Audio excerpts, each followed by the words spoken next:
अभिनंदनम, अभिवादनम और सुप्रभातम। चुंबन कर मृदु सुमन वृंद को मधुकर दल गुंजार रहे। धरा सुंदरी के उर्मे रवि रस का कर संचार रहे। आहा दृश्य कितना मन भावन, खग गायन युत वनोपवन। सरस सवेरा रचने वाले बन सुशील मेरा तुम्हें नमन। नमस्कार, मैं हूँ नारायण दत्त मिश्र। नई सुबह, नई ऊर्जा और एक नए उमंग के साथ स्वागत है आप सभी का हमारे इस विशेष कार्यक्रम में, जिसका नाम है सुप्रभातम।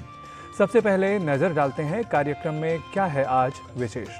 यहाँ आज एक और जहाँ आप भारतीय ज्ञान परंपरा से जुड़े रोचक तथ्यों को जानेंगे, तो वहीं स्वास्थ्य के लिए आवश्यक योग क्रियाएं भी आप सीखेंगे। एक और होंगे स्वस्थ जीवन शैली का महत्व बताने वाले प्रभावशाली उपाय, तो वहीं संस्कृत भाषा का ज्ञान कराने वाली हमारी संस्कृत पाठशाला में आप सीखेंगे संस्कृत भाषा के कुछ छोटे छोटे वाक्य, और साथ ही देखेंगे आधुनिक भारतीय पृष्ठभूमि की प्रेरक झलक भी। आइए अब कार्यक्रम की करते हैं शुरुआत आज के पंचांग के साथ और जान लेते हैं क्या है आज तिथि, वार और नक्षत्र।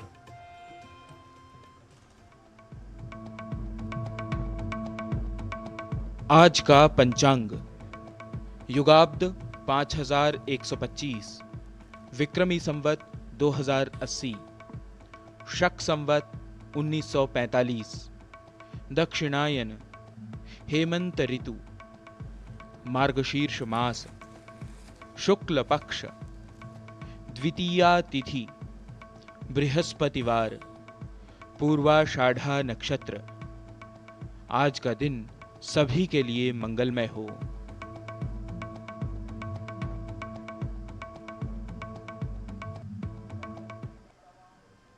संस्कृत में एक उक्ति है, ब्राह्मे मुहूर्ते बुद्धेत धर्मार्थो चानुचिंतयेत, अर्थात सुबह की शुरुआत धार्मिक कार्यों अथवा अच्छे विचारों के साथ करनी चाहिए। इससे पूरा दिन व्यक्ति प्रसन्न रहता है और 100% मन, आत्मा और बुद्धि से जुड़कर अपना काम कर पाता है। तो अब अविलंब सुन लेते हैं क्या है हमारे सुभाषित में आज का सुविचार। न चैष धर्मो वन एव सिद्धः, पुरेऽपि सिद्धिर्नियता यतीनां, बुद्धिश्च यत्नश्च निमित्तमात्र,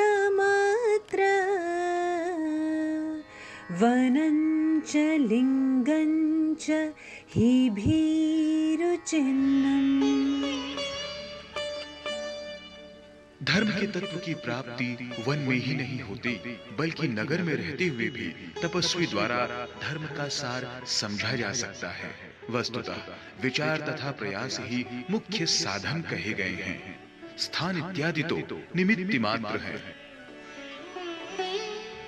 The essence of religion is not attained only in the forest, but can be understood by the ascetic even while living in the city. Thought and effort are the true means. Forest and places are only instrumental. सुभाषित को सुनने के बाद अब क्रम है एक ऐसे ग्रंथ को सुनने का जिसने पूरी दुनिया को किया है प्रेरित। जी हाँ, हम बात कर रहे हैं श्रीमद् भगवत गीता की। गीता एक ऐसी ज्ञान गंगा है जिसकी विचारधारा में प्राणी मात्र प्रवाहित होता है।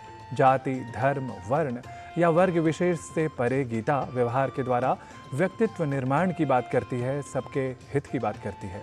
भारतीय ज्ञान परंपरा की इस कड़ी में आज हम श्रीमद् भगवत गीता के 7वें और 8वें अध्यायों के संक्षिप्त सार को समझते हैं अपने भारतीय ज्ञान परंपरा के प्रभाग में।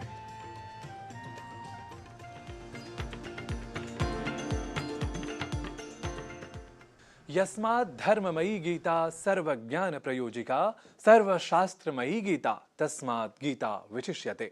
गीता निस्संदेह एक अद्वितीय ग्रंथ है जो भौतिक और आध्यात्मिक दोनों ही क्षेत्रों में मनुष्य के ज्ञान चक्षुओं को उन्मीलित करता है, खोलता है। समग्रतः दोनों ही क्षेत्रों में उत्कृष्टता प्राप्त करने में इस ग्रंथ की अद्वितीयता से पूरा विश्व परिचित है।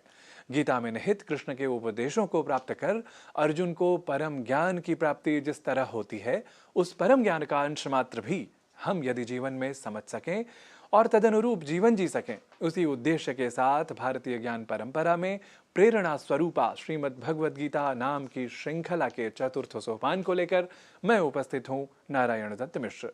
इस श्रृंखला में आज बात सप्तम और अष्टम अध्यायों की। जैसा कि हम जानते ही हैं कि भगवद गीता के कुल 700 श्लोक हैं और इसके सप्तम अध्याय में श्लोकों की संख्या 30 है और इस अध्याय का नामांतर या दूसरा नाम है ज्ञान विज्ञान योग। इसलिए इस अध्याय का आरंभ किस श्लोक से होता है, पहले हम यह शुद्ध उच्चारण की दृष्टि से जान लेते हैं। मय्या सक्त मनाः पार्थ योगम युञ्जन मदाश्रयः असंशयम समग्रम माम यथा ज्ञास्यसि तच्छृणु। और अब बात हमारे आज के दूसरे अध्याय की अर्थात अष्टम अध्याय की। यहाँ श्लोकों की कुल संख्या है 28 और इस अध्याय का दूसरा नाम है अक्षर ब्रह्म योग। इस अध्याय में ब्रह्म के स्वरूप पर अर्जुन के गूढ़ प्रश्न और इस संबंध में कृष्ण के अत्यंत सहज और सुलझे उत्तर उस अनिर्वचनीय ब्रह्म के अक्षरत्व का प्रतिपादन करते हैं और हमें उस परम शक्ति के स्वरूप के बारे में बतलाते हैं। यहाँ एक विशेष श्लोक हम इस संबंध में जान लेते हैं। वेदेषु यज्ञेषु तपःसु चैव दानेषु यत् पुण्य फलं प्रदिष्टम् अत्येति तत्सर्वमिदं विदित्वा योगी परम स्थानमुपैति चाद्यम। अर्थात योगी ब्रह्म स्वरूप को जानकर वेदाध्ययन, यज्ञ, तप और दान करने में प्राप्यमान पुण्य फल से कहीं अधिक पुण्य प्राप्त कर परम स्थान को प्राप्त होता है। समग्रता से देखें तो गीता के 9वें अध्याय में भगवान कृष्ण ने भक्ति योग की अद्वितीयता और भक्ति के विभिन्न रूपों का वर्णन किया है। इसमें उन्होंने सच्ची भक्ति के लक्षण और भक्ति में समर्पण की महत्ता पर विशेष चर्चा की है। 10वें अध्याय में भगवान कृष्ण ने अपनी विभूतियों का वर्णन किया है और इसमें भगवान की अद्भुत शक्तियों और सृष्टि के उत्पत्ति के बारे में भी बतलाया गया है। और क्या है विशेष जीवन के सूत्र इन अध्यायों में, यह जान लेते हैं अपने अतिथि विशेष से। सप्तम अध्याय में श्री कृष्ण अर्जुन को कहते हैं कि सैकड़ों लोगों में कई लोग हैं जो सिद्ध पुरुष बनते हैं, उनमें भी कई हैं जो स्थूल और सूक्ष्म का अंतर समझते हुए श्री कृष्ण के तत्व तक पहुंच पाते हैं। और श्री कृष्ण अपना तत्व के बारे में बोलते हुए कहते हैं कि वेदों का जो मूल ध्वनि ओंकार है वो उनका प्रतीक है, जो बुद्धिमताम की बुद्धि है वो उनका स्वरूप है। जो इंसान ये समझता है वो माया जगत से पार होकर असली सत्य तक पहुंच पाता है। अष्टम अध्याय में श्री कृष्ण अर्जुन को क्षर और अक्षर का अंतर समझाते हुए बोलते हैं कि भूत जगत क्षर है और आध्यात्मिक अक्षर है। जो आध्यात्मिक जगत को अपना जिंदगी में लाते हैं वही श्री कृष्ण के परम धाम तक पहुंच पाते हैं। और अब अंत में क्रम है इन अध्यायों से संबद्ध भगवद गीता सार और कवि सुशील की काव्यगत शैली के सन्निवेश का। तो अध्यायशः सार तत्व को हम जान लेते हैं। ताप तेज तप नभ जल गुणमय सकल सृष्टि में मैं हूं व्याप्त, मुझको भजते भक्त सदा जो कर लेते वे मुझको प्राप्त। अर्थार्थी जिज्ञासु ज्ञानी आर्त भक्त करते गुणगान, मेरे अति प्रिय ज्ञानी जन हैं तत्व सहित रखते हैं ज्ञान। कहा कृष्ण ने प्रिय अर्जुन से, जपते जो अविरल हरि नाम, वे सब जन निश्चित जाते हैं दिव्य रूप धर हरि के धाम। सकल नाम अक्षर ओम अक्षर है, योगी जन को है यह ज्ञान, जपते रहते ओम सदा वे, करते दिव्य रश्मि रसपान। तो आज हमने जाना श्रीमद् भगवद गीता की श्रृंखला में सप्तम और अष्टम अध्यायों की विशेषताओं के बारे में, और हम इसके बाद जानेंगे नवम अध्याय और दशम अध्याय की विशेषताओं के बारे में अपने अगले अंक में। तब तक के लिए दीजिए हमें अनुमति। नमस्कार।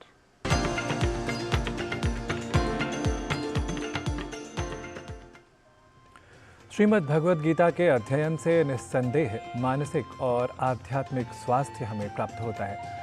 और हम आगे बढ़ते हैं और स्वास्थ्य के विषय पर ही बात करते हैं और जान लेते हैं अपने स्वास्थ्य प्रभाग में महिलाओं से जुड़े हुए स्वास्थ्य के विषय में।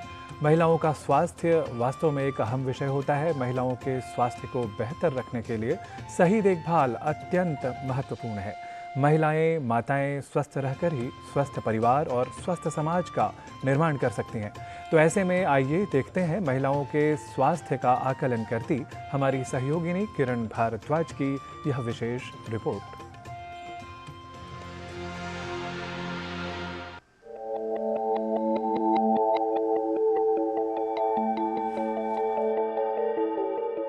महिलाएं आज हर क्षेत्र में आगे हैं।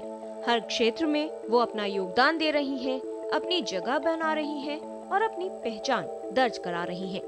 घर, परिवार, बच्चों और दफ्तर सभी जिम्मेदारियों को बखूबी निभाती महिलाएं कहीं न कहीं अपनी सेहत को नजरअंदाज कर देती हैं, या ये कहें कि उस पर ध्यान ही नहीं देती।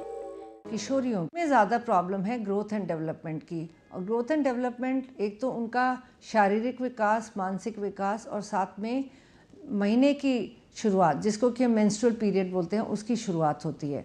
तो ये ज़रूरी है कि उनको करेक्ट नॉलेज यानी कि जागरूकता ज़रूर होनी चाहिए, जिससे कि उनको पता हो कि मेरे को क्या हो रहा है, मेरे शरीर में क्या क्या चेंजेस आ रहे हैं। किसी भी किशोरी की शादी जो है 18 साल से पहले ना हो, और उसके बाद में उसको जागरूकता होनी चाहिए कि विवाह के बाद में मुझे तुरंत ही बच्चा नहीं करना, कम से कम 2 साल का गैप होना चाहिए।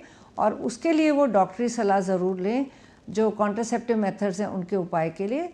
और साथ साथ प्रेगनेंसी अगर होती है तो उसकी जांच होना कम से कम 4 बार हर एक प्रेग्नेंट वुमेन को अपनी जांच ज़रूर करानी चाहिए, जिसके दौरान उनकी पूरी जांच की जाती है, उनकी भी, और अल्ट्रासाउंड के द्वारा बच्चे की भी जांच की जाती है। और ये ज़रूरी आवश्यक है कि हर एक महिला का जो वो अस्पताल में ही बच्चे को जन्म दे, ताकि माँ और बच्चा दोनों स्वस्थ रहें।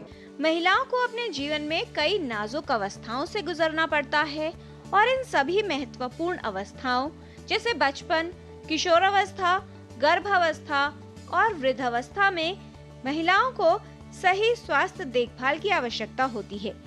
ऐसे में स्वास्थ्य के प्रति जागरूकता की कमी और कोई समस्या होने पर लापरवाही करना न सिर्फ समस्या को बढ़ाता है, बल्कि उनके स्वास्थ्य को भी प्रभावित करता है।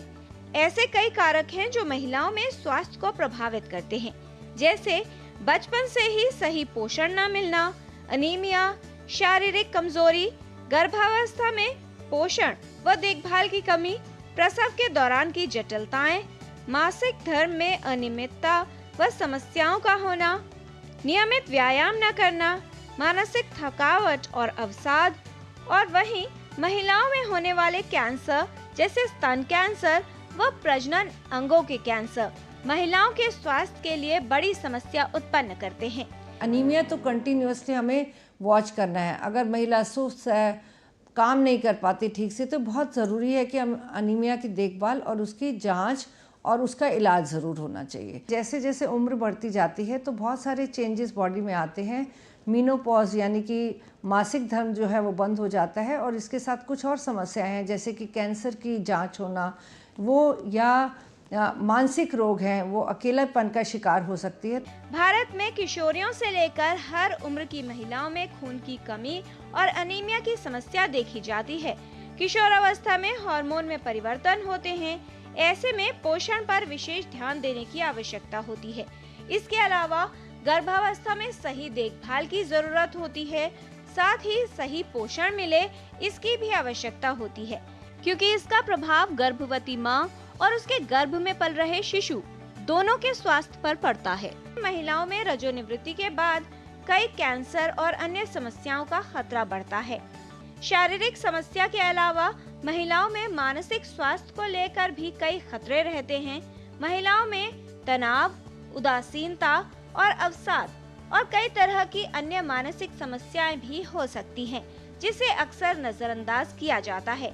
ऐसे में आवश्यक है कि महिलाओं के मानसिक स्वास्थ्य पर भी विशेष ध्यान दिया जाए।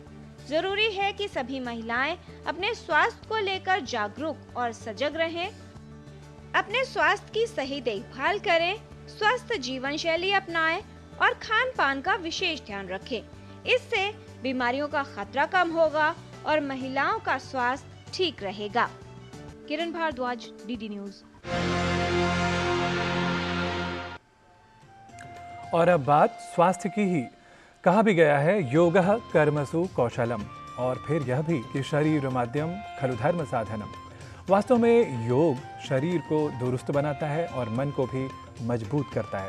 योग हमें पूरा दिन चुस्त तंदुरुस्त भी रखता है। योग शरीर से आलस्य समाप्त कर हमें सक्रिय बनाता है। तो आइए आज शरीर से आलस्य समाप्त करने वाली और पूरा दिन सक्रिय रखने वाली कुछ योग क्रियाएं सीखते हैं।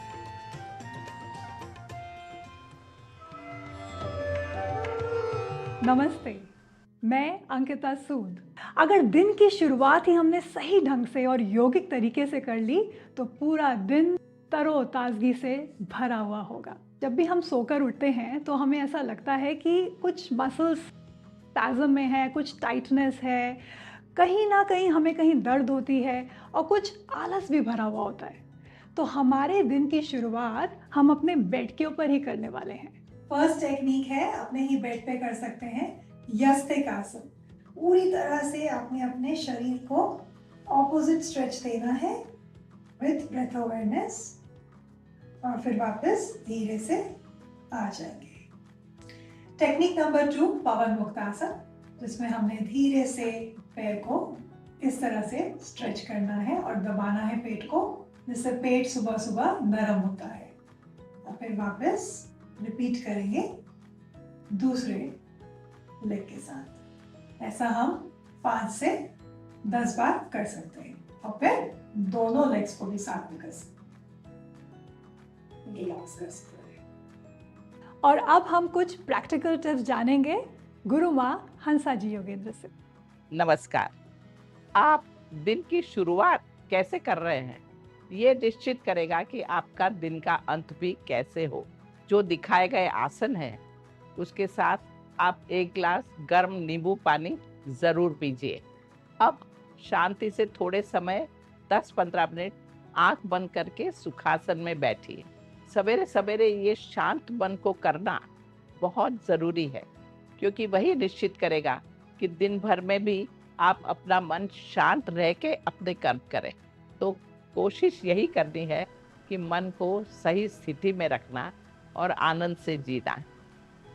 नमस्कार।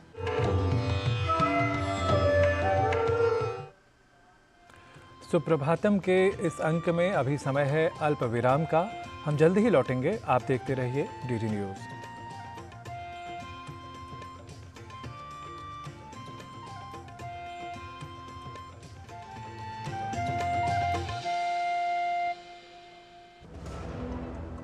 अब क्या देख रहे हो पापा? तुम कहते हो ना कि स्टॉक मार्केट में बहुत सोच समझकर इन्वेस्ट करना चाहिए, बस थोड़ा सा ज्ञान ले रहा हूं। किससे? हर एक स्टॉक्स एक्सपर्ट है, मस्त एजुकेशनल वीडियोस बनाता है और अच्छी इन्वेस्टमेंट की टिप्स भी देता है। पापा इन वीडियोस पे ना जाएं, अपना रिसर्च खुद करें या सेबी रजिस्टर्ड इन्वेस्टमेंट एडवाइजर से संपर्क करें। एजुकेशन के नाम पर कुछ इन्फ्लुएंसर्स अक्सर इन्वेस्टर को मिसगाइड करते हैं, नुकसान आपका होगा। सोच कर समझ कर इन्वेस्ट कर। मेरा काम वाइंडिंग का है, रिपेयरिंग का करता हूँ, मजदूरी का लाइन है। अब आज तो मेरा शरीर काम कर रहा है, कल मेरा शरीर नहीं काम करेगा तो मुझे कौन सपोर्ट करेगा? पेंशन नहीं है तो जीवन नहीं है। फिर ये ऐसा है जैसे शरीर के अंदर खून का होना, अगर खून नहीं है तो शरीर बेकार है। एनपीएस में जो मेरी आमदनी है उसमें मैं थोड़ा थोड़ा जमा कर लेता हूँ और मुझे पूरा यकीन भी है कि मेरा बुढ़ापा सही कटेगा पेंशन के थ्रू। अपने बेहतर कल को सुनिश्चित करने के लिए एनपीएस जरूरी है।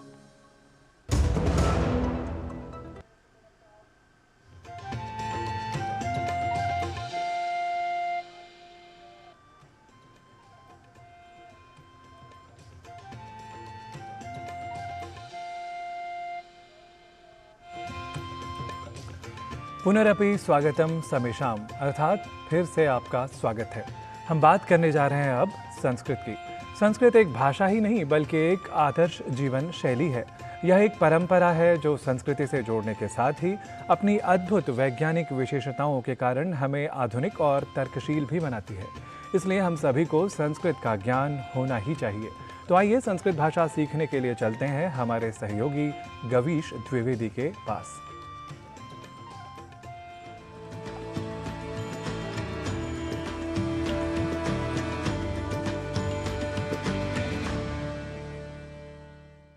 नमो नमः, नमस्कारः, वंदनम, अभिनंदनम।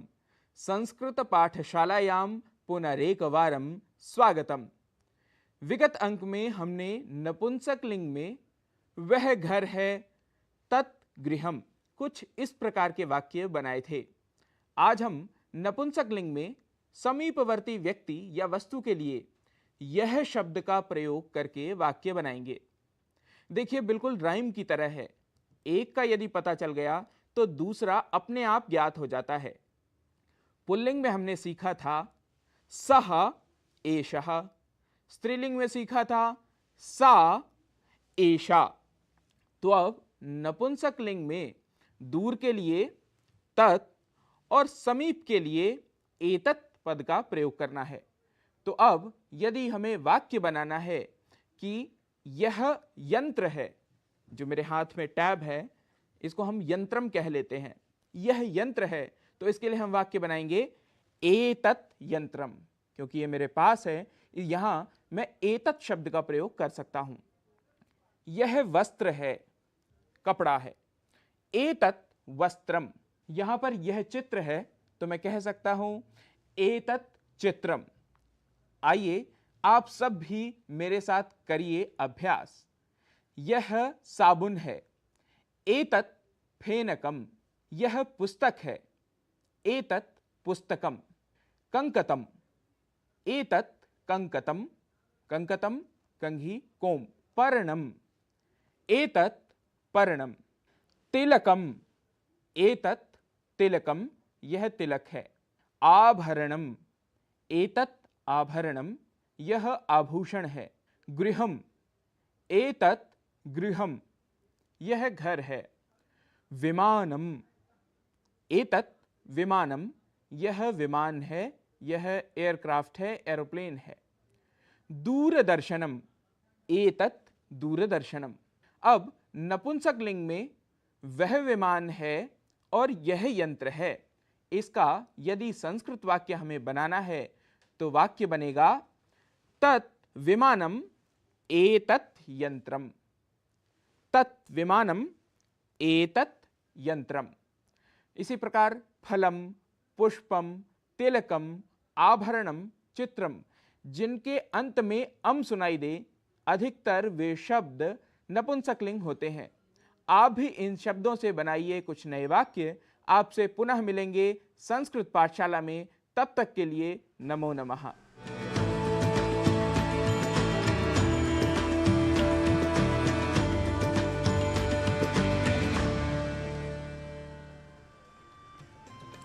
संस्कृत की पाठशाला के बाद अब बारी है खुशियों से भरी एक खबर की।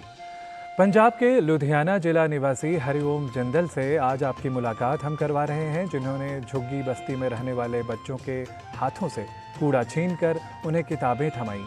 आज उनके पढ़ाए झुग्गी वाले बच्चे फर्राटेदार अंग्रेजी बोलते हैं। वह अब तक 500 बच्चों को शिक्षित भी कर चुके हैं, जिन्हें अब बेहतर जीवन जीने के साथ अपने अधिकारों के बारे में पता है। आइए देखते हैं खुशियों को हर एक व्यक्ति तक या जरूरतमंद तक पहुंचाने वाली हमारी यह खास रिपोर्ट।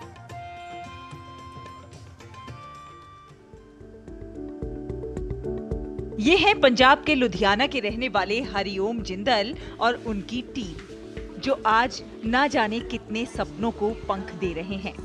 वो जानते हैं कि शिक्षा के जरिए ही पंखों को परवाज मिल सकती है, और इसीलिए उन्होंने झुग्गी बस्ती में रहने वाले सैकड़ों बच्चों के हाथों से कूड़ा छीनकर उन्हें किताबें थमाई हैं। झुग्गी बस्ती के रहने वाले ये बच्चे आज फर्राटेदार अंग्रेजी बोलते हैं। ये बच्चे अपने अधिकारों के प्रति जागरूक भी हैं। पेशे से वकील हरिओम जिंदल लुधियाना में जरूरतमंद बच्चों के लिए ऐसे 3 स्कूल चलाते हैं, ताकि कोई भी पैसे के अभाव में शिक्षा से वंचित ना रह जाए। Deferred democracy means there is before election. In the election, there is before vote whoever gets the maximum votes gets elected. The one who gets elected makes defer government and gets defer tax money for providing our rights. Ballot box क्या होता है? Ballot box एक डब्बा है जिसमें हम ballot paper डालते हैं। बैलेट पेपर पे क्या होता है? वोट। कॉन्स्टिट्यूशन बताओ, constitution. Constitution is a document which informs about our rights and duties and how our country India is to be administered. 2013 में शुरू हुआ ये सफर आज भी जारी है, लेकिन ये सफर इतना आसान नहीं था। वो कहते हैं कि एक बार वो शिक्षा के स्तर की जानकारी लेने के लिए स्लम एरिया में गए तो कूड़ा बीन रहे बच्चों को देखकर उनसे रहा ना गया और वो उन्हें पढ़ाने लग गए। वो उन्हें नेशनल ओपन स्कूल के माध्यम से पढ़ाते हैं। उनका मकसद बच्चों को शिक्षित करने के साथ साथ उनके हकों और अधिकारों और देश और समाज के प्रति उनकी जिम्मेदारियों से अवगत कराना है। शुरुआत में बच्चे पढ़ने को राजी नहीं थे। ऐसे में हरिओम जिंदल रोजाना उनके लिए कुछ खाने को लेकर आते थे। बाद में धीरे धीरे पढ़ाई की बातें शुरू की। बड़ी मुश्किल से उनके परिजनों को मनाया और धीरे धीरे बच्चे उनके पास आने लगे। जो गरीब बच्चे हैं, बहुत बड़ा संख्या है जिनकी या तो स्कूल जाते नहीं हैं, अगर जाते हैं तो 5वीं शिक्षा से ज़्यादा पढ़ नहीं पाते, फिर वो बाल मजदूरी में लग जाते हैं और परमानेंट मजदूर बन जाते हैं। तो फिर मैंने कहा भी अल्फ़ाबेट्स पढ़ाना ही है, C for cat, D for dog, R for rat क्यों पढ़ाना, शिक्षा वो दो जो इनको मजबूत भविष्य बनाए। फिर मैंने C for constitution, D for democracy, R for right, A for administration, इस तरीके से 26 अल्फ़ाबेट की सीरीज़ तैयार की जो वो सब्जेक्ट्स को रिप्रेजेंट करती है जो यूनिवर्सिटी लेवल पे पढ़ाए जाते हैं। इनको हम यहाँ पर ये शिक्षा तो दे ही रहे हैं जो डेमोक्रेसी और कॉन्स्टिट्यूशन के साथ जुड़ी हुई है। इसके साथ साथ नेशनल ओपन स्कूल के थ्रू इनको हम रेगुलर पढ़ाई कराते हैं। हरिओम जिंदल बच्चों को सिर्फ किताबी ज्ञान ही नहीं दे रहे हैं, बल्कि उन्हें जागरूक भी बना रहे हैं। इन शिक्षकों का बच्चों को पढ़ाने का तरीका भी अलग है। वो बच्चों को A फॉर एप्पल नहीं, बल्कि A for administration, B for boy नहीं, B फॉर ब्यूरोक्रेसी पढ़ाते हैं।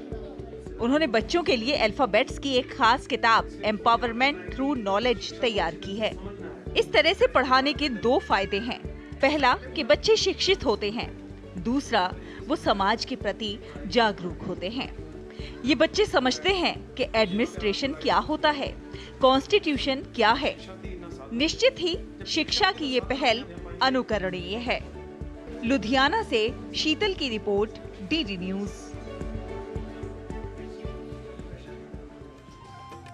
जी हाँ, जीवन में होती हैं कुछ खुशियाँ, फिर होते ही हैं कुछ गम। परेशानियाँ होती हैं तो बहुत, पर हम भी तो नहीं कुछ कम।